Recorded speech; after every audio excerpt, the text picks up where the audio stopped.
Hi, in this video we are going to talk about other types of heaps such as binomial heap or Fibonacci heap, because the eternal questions concerning data structures that can we do better. And as far as the insertion operation is concerned for heaps, the binomial heap and Fibonacci heap can do better. So binomial heaps are similar to a binary heap, but also supports quick merging of two or more heaps. It is important as an implementation of the mergeable heap abstract data type, the so-called multiple heap, which is a priority queue basically, plus it supports merge operation as well.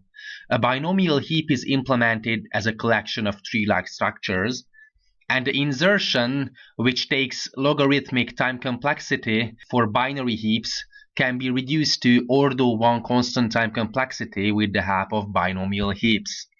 So binomial heap, we have several tree-like structures.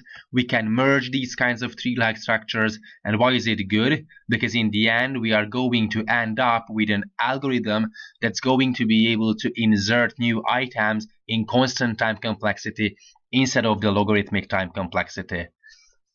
What about the Fibonacci heap?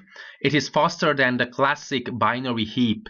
Dijkstra's shortest path algorithm and the Prim's-Yarn expanding tree algorithm run faster if they rely on Fibonacci heap instead of binary heaps. So Fibonacci heap is quite important, but it is very hard to implement efficiently, so usually doesn't worth the effort to implement it from scratch. Unlike binary heaps, it can have several children. A number of children are usually kept low, and we can achieve ordo 1 constant time insertion operation complexity instead of the logarithmic one. Why is it Fibonacci? Because every node has degree at most ordo log n, and the size of a subtree rooted in a node of degree k is at least f sub k plus 2, where the f sub k is the kth Fibonacci number. So it has something to do with Fibonacci numbers. And why is it good? Because the binary heap, as we have discussed earlier, we can find the minimum or the maximum in constant time complexity, but if we would like to delete, if we would like to insert or decrease a key, then it's going to take logarithmic time complexity.